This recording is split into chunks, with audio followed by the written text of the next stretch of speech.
So it's day 2 of the trip. I promised that I would show you more. So there is the Blue Mosque, and over here is the harbor, and there's some more beautiful scenery. And this is all from the roof of my hotel, so it's pretty crazy. Alright, so hopefully the sound will be okay, and if it's not, I apologize. I woke up quite early, because I'm all screwed up time-wise. It was like 1 in the afternoon for us, and like 7 a.m. here. We woke up and we had breakfast, and it was so good. There was all these, there was like tomatoes and cucumber that tasted very fresh, and olives and different kinds of cheeses. And there was Turkish coffee and Turkish tea. There's also really good bread. And they have this, it's like a jam, I guess. It was called grape molasses with sesame oil. And it went on bread. It was kind of sweet. And then after breakfast, we came up here to this balcony and realized that we had this amazing, amazing view. After breakfast, we headed over to the Blue Mosque.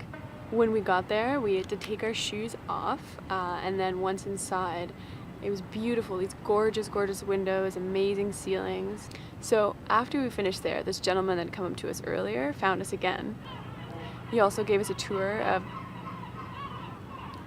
Alright, so the seagulls are getting out of hand here. We're gonna go inside. The carpet man took us through what used to be the stables and is now sort of like a tiny bazaar. It has lots of shops that have little knickknacks in them. He explained to us a little bit about things on the way. Then we got to the shop and he introduced us to his cousin, who sort of took over from there. His cousin then gave us sort of a history lesson on how the carpets are made, how the dyes are made. It turns out that women were the ones who always made the carpets, and still do apparently, and that it's always one woman that'll make an entire carpet. So those huge, huge, huge carpets that you've seen were made by one woman, and it could take anywhere from a year to 8 years to make a particular carpet, depending on the material it's made of, and also depending how many knots there are per square inch. So that was really, really interesting. Also, when we first got there, it's tradition to ask if people would like coffee or tea. So we tried a little bit of Turkish tea and Turkish coffee and this hot apple cider drink.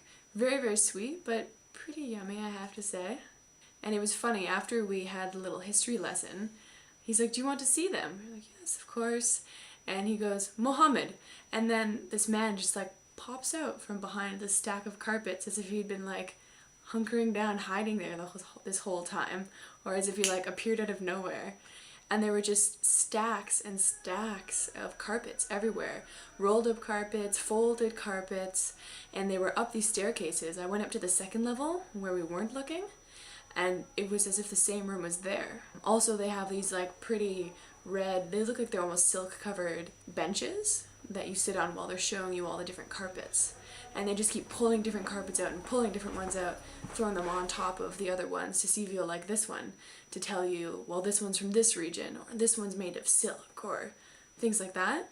Also, they had quite the technique on spinning the carpets around, because if you look at a carpet from one angle versus another, the colors will be very different. One way it'll be a darker, deeper color, and the other one will be a bit brighter or lighter. We ended up purchasing 3 carpets, these lovely ones here.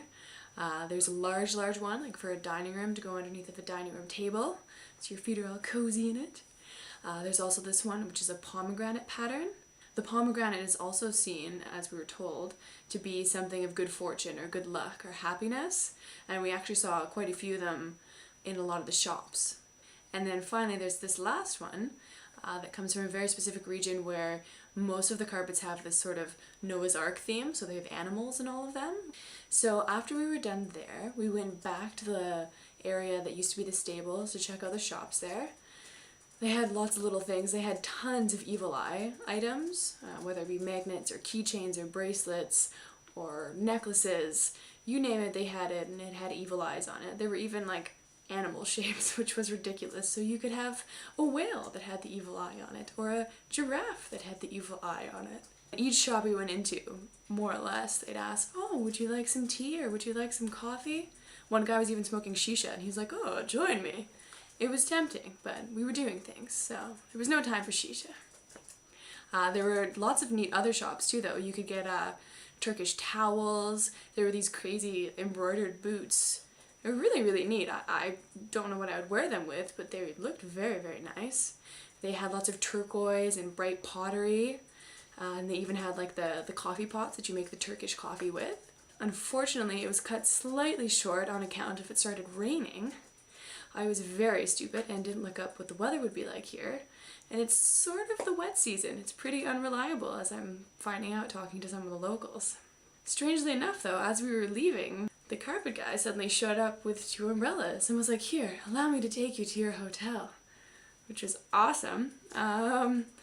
So kind, so sweet. I love the people here. So we got back to our hotel. I changed quickly, grabbed my jacket, got some layers on. Then he escorted us to the Topikapi Palace, which was beautiful. It had these huge, huge grounds surrounding it. Apparently it used to be a church, and then that burnt down, and then something else was built, and it's just like buildings on buildings on buildings. So near some of the outer courtyards, you can actually see the ruins or like the foundations on the ground from where the original buildings used to be. It was really neat. I kind of wanted to play in them, but on account of the mud from all of the rain, it seemed like a very bad idea. But maybe another day. Also, there are cats everywhere. Cats galore. Like, look, here's 3 cats. Here's me with the cats. Here's Cat enjoying the cats. And here's a dog with the cats. I know, I went a little crazy, but it was so neat. There's just animals everywhere, which makes me so happy. I love the animals. At the palace, not only did we get to go over all the grounds and see the beautiful architecture, but we also got to go inside what used to be the treasury, which is a whole bunch of different rooms, and we got to see a couple of the items that would have been in there, including this huge diamond the size of my fist. It was crazy. Now boys, look out. There was a circumcision room. They had a whole room just for the princes to get circumcised, which to me seems ridiculous, but entertaining nonetheless. I had these like beautiful velvety couches and whatnot, which again seems kind of silly. We also got to eat lunch there. We had this delicious puff pastry with spinach in it and a sandwich with roasted seasoned chicken and tomatoes. And that all outlooked the Straits of Bosphorus, which is the body of water that's in between Turkey. Then after we finished touring the palace, we started walking back towards our hotel, towards the Blue Mosque and whatnot. We got to see this beautiful, beautiful fountain, and I had a little bit of fun with a lion statue. Hagia Sophia was also right by the fountain, so it's Hagia Sophia, the fountain, and then the Blue Mosque. So we saw it from the outside, but we plan on going back another day. And then after that, we just headed back to the hotel to rest our weary bones. And that was about it for day number 2. See you tomorrow on day number 3.